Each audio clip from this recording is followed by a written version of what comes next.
ونستعينه ونستغفره ونعوذ بالله من شرور أنفسنا ومن سيئات أعمالنا من يهده الله فلا مضل له ومن يضلل فلا هادي له وأشهد أن لا إله إلا الله وحده لا شريك له وأشهد أن محمدا عبده ورسوله يا أيها الذين آمنوا اتقوا الله حق تقاته ولا تموتن إلا وأنتم مسلمون يا أيها الناس اتقوا ربكم الذي خلقكم من نفس واحدة وخلق منها زوجها وبث منهما رجالا كثيرا ونساء واتقوا الله الذي تساءلون به والأرحام إن الله كان عليكم رقيبا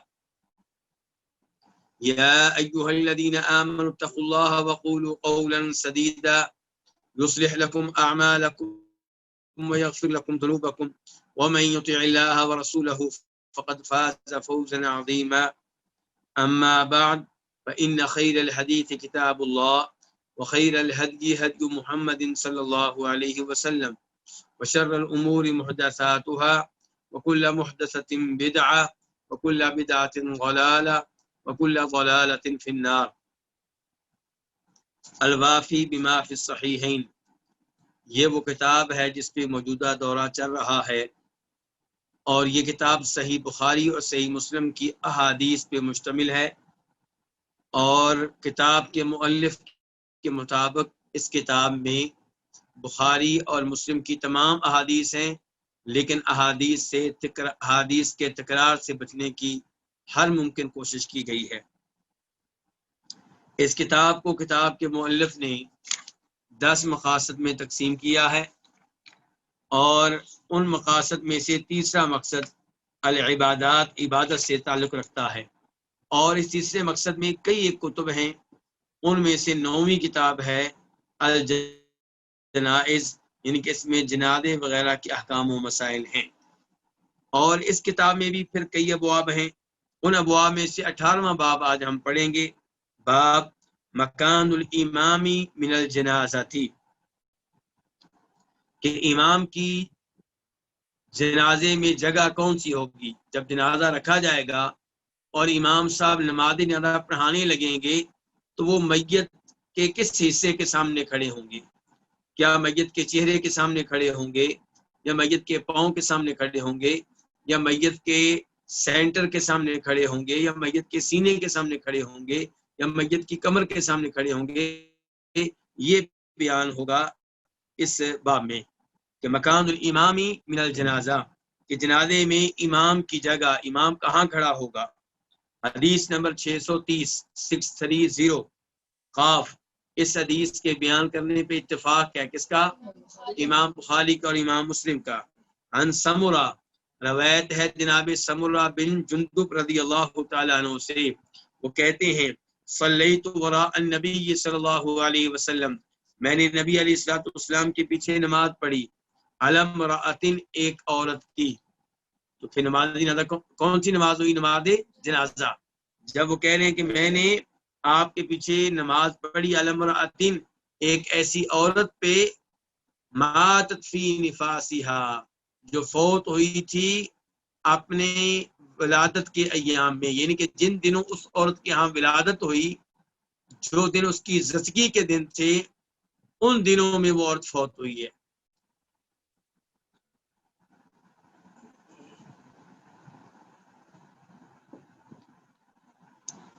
یہاں پہ 2 معنی ہو سکتے ہیں۔ نمبر 1 کہ ماتت فی نفاسہا، کہ وہ فوت ہوئی ہے اپنے نفاس کے ایام میں، یعنی کہ زچگی کے ایام میں، ولادت کے ایام میں، جن دنوں اس نے بچہ جنم دیا تھا ان دنوں میں۔ اور دوسرا معنی ہو سکتا ہے کہ فی کو سببیہ بنایا جائے، پھر معنی ہوگا ماتت فی نفاسہا، کہ اپنے نفاس کی وجہ سے فوت ہوئی، ولادت کی وجہ سے فوت ہوئی، زچگی کی وجہ سے فوت ہوئی۔ تو یہ 2 معنی اس کے ہو سکتے ہیں۔ فی کو پہلے معنی میں آپ ظرفیہ بنائیں گے، اور دوسرے معنی میں آپ کیا بنائیں گے؟ سببیہ بنائیں گے۔ تو سمرہ کہتے ہیں، سمرہ بن جندب، کہ میں نے نبی علیہ السلام کے پیچھے ایک ایسی عورت کی نماز پڑھی ماتت فی نفاسہا جو فوت ہوئی تھی اپنے نفاس کے ایام میں، اپنے نفاس کے دنوں میں، فقام علیہا تو آپ اس پہ کھڑے ہوئے، وسطہا اس کے درمیان کے مقابل، تو کہاں کھڑے ہوئے آپ؟ اس عورت کا جو درمیانہ حصہ ہے، آپ اسے کمر بھی کہہ سکتے ہیں، اس کے برابر میں آپ کھڑے ہوئے ہیں۔ تو یہ تھا عورت کے بارے میں۔ اور جہاں تک مرد کا تعلق ہے اس بارے میں ایک حدیث آپ کے سامنے رکھنا چاہوں گا، جسے امام ابو داؤد اور امام ابن ماجہ اور امام احمد روایت کرتے ہیں، اور اس میں یہ آتا ہے کہ جناب انس بن مالک نے ایک مرد کا جنازہ پڑھایا تو اس کے سر کے پاس کھڑے ہوئے۔ کہاں کھڑے ہوئے؟ سر کے پاس۔ اور پھر ایک عورت کا جنازہ لایا گیا تو وہ اس کی کمر کے پاس کھڑے ہوئے، یعنی کہ سینٹر درمیان، جیسا کہ نبی علیہ السلام نے کیا ہے۔ وہ علا بن زیاد کہتے ہیں جناب انس ابن مالک سے، ہاکذا کان رسول اللہ صلی اللہ علیہ وسلم یصلی علی الجنازہ، کیا نبی علیہ السلام ایسے ہی نماز جنازہ پڑھتے تھے جیسے آپ نے پڑھا ہے؟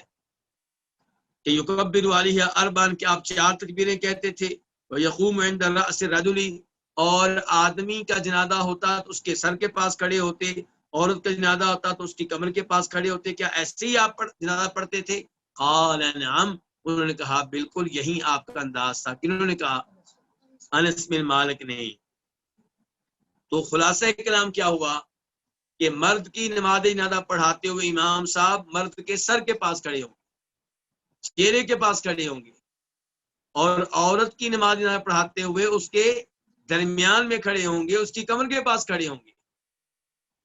لیکن پاک و ہند میں عام طور پہ علماء کرام کیا فتویٰ دیتے ہیں کہ مرد ہو یا عورت، جس کا بھی جنازہ ہو، امام صاحب اس کے سینے کے سامنے کھڑے ہوں گے۔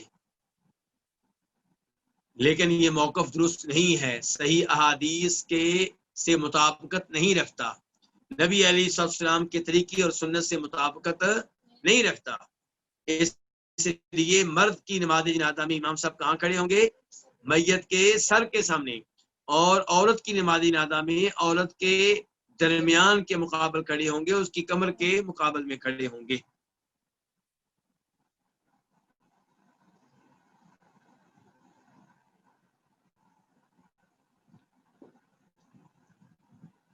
آپ اس سے اندازہ لگا سکتے ہیں کہ ہمارا دین کتنا عظیم دین ہے، ایک ایک چیز بتائی گئی ہے۔ آپ دیکھیں کہ مرد کی نماز جنازہ ہے تو امام صاحب نے کہاں کھڑے ہونا ہے، عورت کی نماز جنازہ ہے تو امام صاحب نے کہاں کھڑے ہونا ہے۔ ایک ایک چیز میں شریعت نے ہماری رہنمائی کی ہے۔ اس کے بعد باب نمبر 19، باب یہ جو حدیث گزری ہے اس سے یہ بھی پتا چلا کہ جو عورت حیض کے ایام میں یا نفاس کے ایام میں فوت ہوگی اس کی بھی نماز جنازہ ادا کی جائے گی۔ حدیث باب نمبر 19، باب کثرت المصلین و شفاعتهم بالمیت، نماز جنازہ ادا کرنے والوں کا کثرت سے ہونا، زیادہ تعداد میں ہونا، اور ان کا میت کی شفاعت کرنا، اس بارے میں یہ باب ہے۔ حدیث نمبر 631، 631، اس حدیث کو اپنی کتاب میں جگہ دینے والے امام کون ہے؟ امام مسلم۔ عن عائشہ عن النبی صلی اللہ علیہ وسلم قال، ام المؤمنین عائشہ رضی اللہ تعالیٰ عنہ سے روایت ہے، وہ نبی صلی اللہ علیہ وسلم سے روایت کرتی ہیں کہ آپ نے فرمایا، ما من میت یصلی علیہ امۃ من المسلمین یبلغون 100، کوئی ایسی میت نہیں ہے، ما من میت، من کون سا؟ زائدہ تاکید کا فائدہ دے رہا، کوئی بھی میت ایسی نہیں ہے کہ جس کی نماز جنازہ ادا کرنے والے مسلمانوں کی ایک جماعت ہوں، جس کی نماز جنازہ میں شامل ہونے والے، جس کی نماز جنازہ ادا کرنے والے کون ہوں؟ مسلمانوں کی ایک جماعت ہو، ایک گروہ ہو۔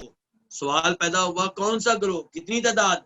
فرمایا یبلغون 100، جن کی تعداد کہاں تک پہنچ رہی ہو؟ 100 تک۔ تو کوئی بھی میت ایسی نہیں ہے، لیکن کس میت کی بات ہو رہی؟ مسلمان میت کی،